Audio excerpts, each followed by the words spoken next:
mtu binafsi, kwa sababu ukiumwa yale mazuri yote ya dunia utayapata. Jamani, sawa eh? Nyinyi ni vijana. Vijana wanasema taifa la kesho. Si ndio inavyosemekana? Kwenye taifa letu vijana taifa la kesho, lakini sisi vijana taifa la leo na hata baadaye. Yaani kuanzia leo vijana ni taifa la leo na hata baadaye. Maana bado yani hata sasa hivi vijana tunakuhitaji. Sasa je, ukiumwa maana yake unakuwa na athari. Athari za kijana huyo akiumwa zinakuwa kwake binafsi na kwa wale wanaomtegemea. Ndipo tunapoanza kuona athari za moja kwa moja za mtu kuwa mgonjwa. Kwa ndio maana leo tutasema tuitumie hii fursa tuongee na nyinyi ili tusikilizane. Sasa nimekuja na mada moja tu.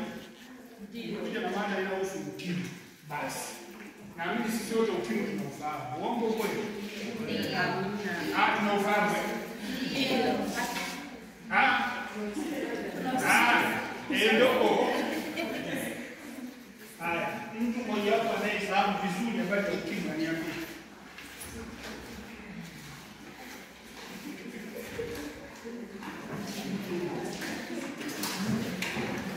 Ni upungufu wa kinga mwilini. Umeshirikiana na mtu ukasema sasa huyu mtu atakuwa na dalili za ukimwi.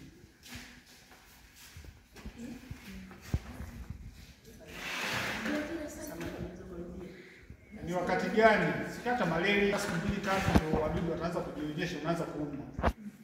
Wewe blaza. Ni wakati gani utaanza kuonyesha zile dalili za ukimwi?